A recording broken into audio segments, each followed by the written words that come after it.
Tapi pada hari ini syarat-syarat impeachable itu tidak ada. Bentar. Jangan emosional, Bang. Enggak emosional. Ya, intonasinya menunjukkan Abang emosional. Enggak, memang suara orang Sumatera. Oke.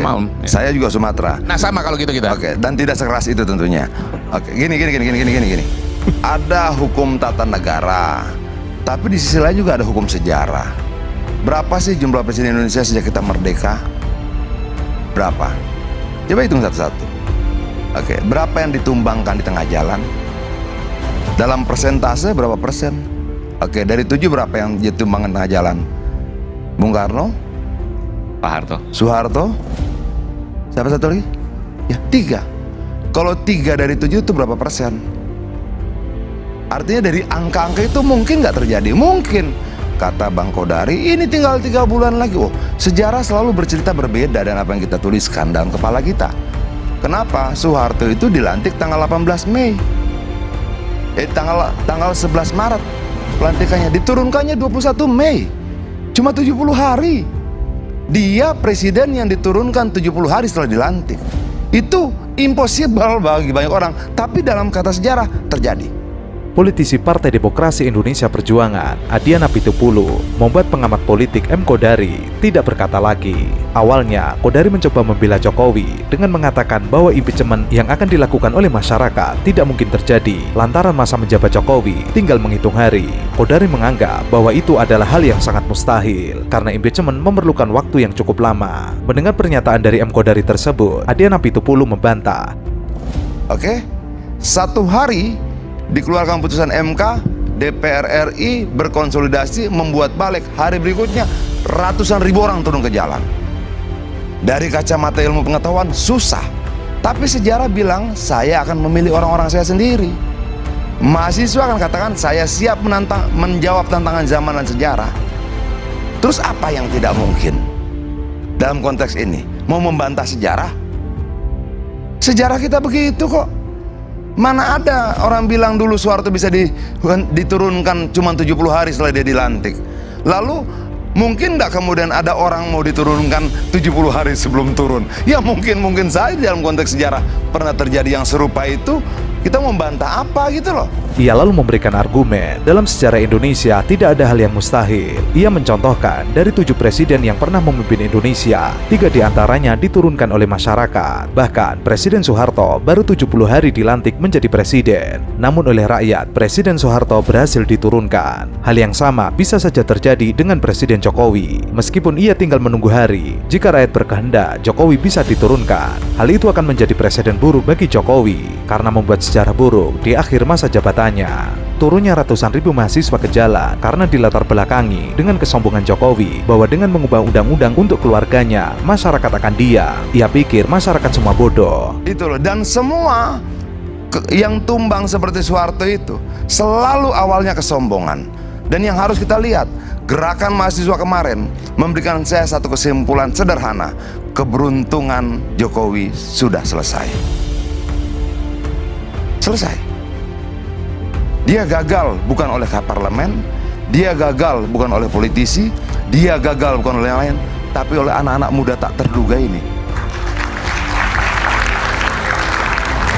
Anak-anak muda tak terduga ini yang membuat rencana itu berantakan, yang membuat balik itu kocar-kacir, yang membuat terpaksa harus merubah KPU lagi. Tunduk mereka. Mereka tunduk tidak pada kekuatan besar yang luar biasa. Ini nih, anak-anak lucu-lucu ini, imut-imut, nggak menakutkan, nggak menyeramkan. Modal mereka bukan senjata dan panser, modal mereka kata-kata dan tulisan. Dan ternyata yang ditakutkan oleh kekuatan itu bukan pistol, bukan senapan, bukan panser, tapi kejujuran kata-kata mereka. Pertanyaannya begini, kalau cuma ada 2 pasangan di Jakarta misalnya, ada Anies sama Ahok, kira-kira relawan Jokowi akan kemana? Kayaknya kalau selama ini kan teman-teman kebanyakan Pak Ahok ya, itu yang kenyataan. Benar nggak bro? Kami ini dulunya problem pilkada DKI. Itu problem lu ketika lu berpihak pada orang bukan pada ide dan gagasan. Itu masalah lu.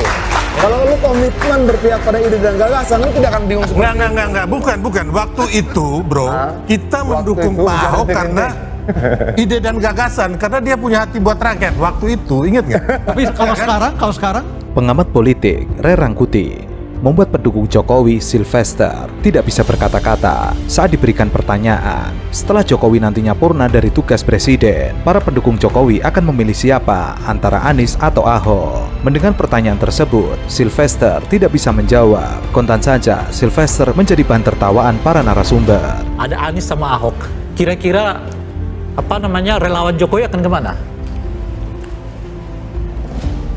Kayaknya kalau selama ini kan teman-teman Adiana Pitupulu yang sejak tadi berdebat dengan Sylvester lalu menimpali. Itulah hasilnya karena selama ini mendukung sosok Jokowi, bukan gagasannya. Akhirnya ketika Jokowi tidak memiliki lagi kekuasaan, ia bingung menentukan kemana lagi akan berjalan. Betul yang bilang tadi. Kaisang ini anak presiden 2 periode. Ya. Oke. Adik wakil presiden terpilih. Oke, ketua umum partai 1%. Efek Jokowi nggak ada. Efek PSI nggak ada. Efek Gibran nggak ada. Ini data surveinya. Nah, artinya ini akan menunjukkan bagaimana kedepannya nanti. 20 Oktober Jokowi selesai, PDI Perjuangan tetap ada. Ngeri. Ya. Iya. Ngeri. Nanti kita akan berbicara dengan Gerindra, bukan Jokowi lagi. Bukan begitu, brother? Adian lalu menambahkan, setelah 20 November nanti, Jokowi sudah tidak ada lagi, namun PDIP tetap ada. Begitulah jika selama ini mendukung sosok seseorang, ketika orang yang didukungnya mati bingung menentukan arah pijakan. Namun berbeda ketika memperjuangkan gagasan, meskipun orang itu telah meninggal, tapi gagasannya tetap ada. di kekuasaan tadi, bro. Tapi beliau sosok yang merakyat, ya kan? Makanya bro dulu juga dukung Pak Jokowi kan? Gitu loh. Loh, ketika idenya sama, ya, karena dia tidak ketika korupsi. dia setia pada konstitusi, dia mau membangun Nah, demokrasi sekarang dan bla bla bla. Pak bla, Jokowi kita dukung. melanggar konstitusi Tapi yang mana? Kalau kemudian undang-undang dirubah untuk kepentingan keluarga, itu problem besar buat bangsa ini. Undang-undang Dan yang pada mana? titik itu kita harus bersikap. Kenapa kita cinta Indonesia? Kita cinta bangsa ini. Adian. Tidak bisa tidak. Bro. Dan itu mengajarkan bahwa setialah pada ide dan gagasan, bukan pada orang. Karena orang-orang akan berganti, orang-orang akan mati. Tetapi ide dan gagasan itu yang kemudian akan kita perjuangkan di kemudian hari. Adian.